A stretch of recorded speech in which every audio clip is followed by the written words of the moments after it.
Dressing টেবিলের ওখানে কি করছিস? এই কতবার বলবো তোকে यार, আমি চার্জার খুঁজছি। বললেই হলো চার্জার। বল না, আয়নার রিফ্লেকশনে তুই বৌমনির মুখ দেখছিস, আমি কি কিছু বুঝি না নাকি? হ্যাঁ, পেলি চার্জার? পাবিও না, এইসব তো তোর ছুতো। নে যা যা ঘর থেকে, এই ঘরে তো নো এন্ট্রি আজকে। যা যা যা যা যা, তোর ভাই মারতে বলে খুব বকবে। আমার ফোনে চার্জ নেই। সত্যি আমাকে এতটা ভালোবাসে? বারবার আমার মুখ দেখার জন্য এমন করছিল। দেখেছো বৌমনি, দাদা ভাই এখন থেকে তোমার মুখ না দেখে থাকতে পারছে না। তাহলে ভাবের পরে আর কি হবে? নাও নাও, এবার তুমি চেঞ্জ করে নাও। হ্যাঁ, চেঞ্জ করে আমাকে একবার ওয়ার্কশপে যেতে হবে। মানে তুমি খেপেছো নাকি?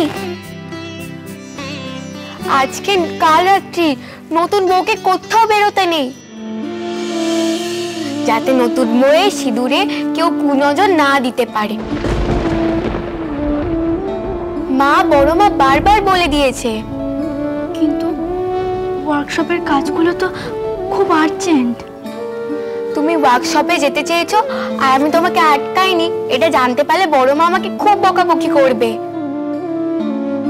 তুমি বরঞ্চ পরেশদা বা নীলুদাকে বলে দাও, কিন্তু বাড়ি ছেড়ে কোথাও যাবে না। ওয়ার্কশপের কাজগুলো বাকি পড়ে রইল, সামনে পুজো, কি করে যে সব সামলাবো। আবার তো কাল রাত্রে মেনে নিলে চলবে না। ঠিক আছে, আমি এমন মজাকে ফোন করে সব বুঝিয়ে দেব। তোমার আবার কি হলো? না বাবা, এই মেয়েটা জাহ্নবী, একে আন্ডার এস্টিমেট করা যাবে না বাবা। সাংঘাতিক সাংঘাতিক মেয়েটা, তার উপর সাইকো, একদম সাইকো। আপনি জানেন না বাবা, আমি ওকে সোমের সঙ্গে দেখা করতে দিইনি বলে কি অদ্ভুত, কি সাংঘাতিক বিহেভ করছিল, আপনি ভাবতে পারবেন না। পাগল পাগল, একদম পাগল পাগল, শি ইজ ম্যাড। ওকে ছেড়ে রাখা যাবে না বাবা। পাগল নয়, ও শেয়ানা পাগল। দেখলে না কেমন ব্ল্যাকমেল করে গেল? খুব শেয়ানা মেয়ে। ওকে নিয়ে তুমি এত টেনশন করো না, ওকে আমি ম্যানেজ করে নেবো। না বাবা, ইটস নট ইজি। এই মেয়েটাকে ম্যানেজ করা ইজি নয় বাবা। সোম তো পারছে না ম্যানেজ করতে, সোম একদম পাগল হয়ে যায় ওকে ট্যাকল করতে গিয়ে। ও যখন খেপে যায় বাবা, সোম ওকে ধরে রাখতে পারে না। আমি তো দেখেছি, নিজের চোখে দেখেছি বাবা, সোম একদম পাগল হয়ে যায়। কন্ট্রোল করতে জানতে হয়। প্রেমে হাবুডুবু খেলে আর কি করে কন্ট্রোল করবে? ওকে তুমি আমার উপর ছেড়ে দাও, যেদিন দরকার পড়বে ওর সমস্ত পাগলামি আমি ছুটিয়ে দেব। কিভাবে বাবা? গাড়ি চালানো খুব শখ না ওর? আরে বাবা, রোজ রাস্তায় কত অ্যাক্সিডেন্ট হয়, তার খবর রাখো না। এই ছাড়ো, ওকে এখন আমাদের দরকার। সোম যদি মাছ হয়, তাহলে জাহ্নবী হচ্ছে সেই মাছ ধরার টোপ, মানে চারা। জাহ্নবীকে টোপ হিসেবে সোমের সামনে রেখে মিনুকে দিয়ে কাজটা করিয়ে টাকা আর ব্যবসা দুটোই আমাদের হাতে আসবে। তাই জাহ্নবীকে খেপিও না। সোমের প্রতি জাহ্নবীর প্রেম আর টান যেন টান টান থাকে, সেটা যেমন দেখবে, তার সাথে সাথে সোম যাতে মিনুর সাথে প্রেম প্রেম খেলা চালিয়ে যায় সেটাও দেখতে হবে, বুঝলে? বুঝলাম, কিন্তু বাবা কাল তো রিসেপশন, ছোট করে ঘরোয়াভাবে হলেও কিছু লোকজন তো থাকবেই, বাইরের কিছু লোকজন। সেখানে যদি আবার জাহ্নবী এসে সিন ক্রিয়েট করে। আমি তো থাকবো, কিন্তু আমার মনে হয় না সোম তো অ্যালাউ করবে। আর কিছু হলে ম্যানেজ করতে হবে, বুঝেছো? হুম হুম।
এইটা আমার ঘরের চৌকাঠ। এই চৌকাঠের ওই পারে তুই যাতায়াত করছিস কর, কিন্তু এই সীমারেখা মানে লাইন ক্রস করার সাহস কোনোদিন রাখবি না।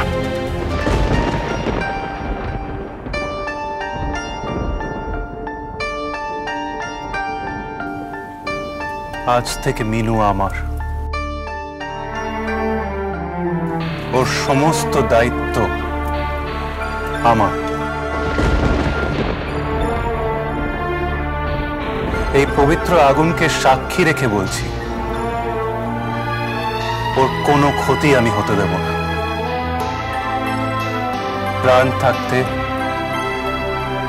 কোনো বিপদ ওকে ছুঁতে পারবে না।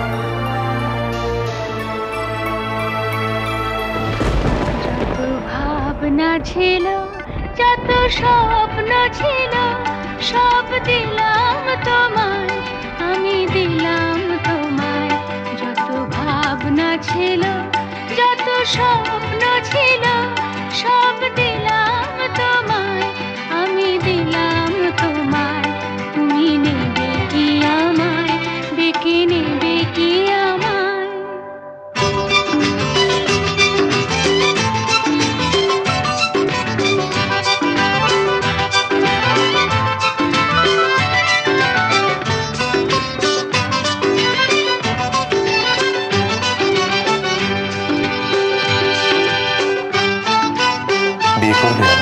চমকে দেখি দু চোখ মেলে, সকল দ্বিধা লজ্জা ফেলে। বন্ধ আমার দরজা ঠেলে, সামনে তুমি গেলে। সুস্বাগতম বলতে তোমায়, ইচ্ছে যে যায়, তুমি নেবে কি আমায়, বেঁকে নেবে কি আমায়? যত ভাবনা ছিল, যত স্বপ্ন ছিল, সব দিলাম তোমায়, আমি দিলাম তোমায়। তুমি নেবে কি আমায়, বেঁকে নেবে কি আমায়?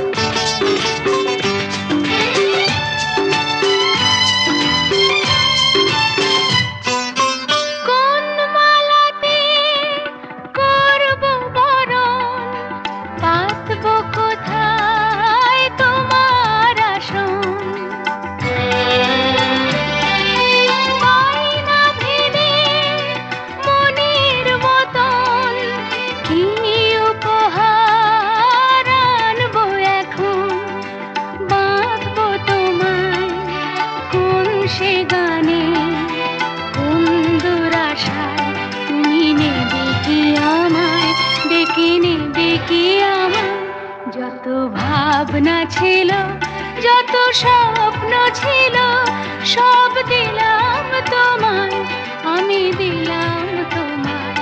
তুমি নেবে কি আমায়, বেঁকে নেবে কি? বাজলো তো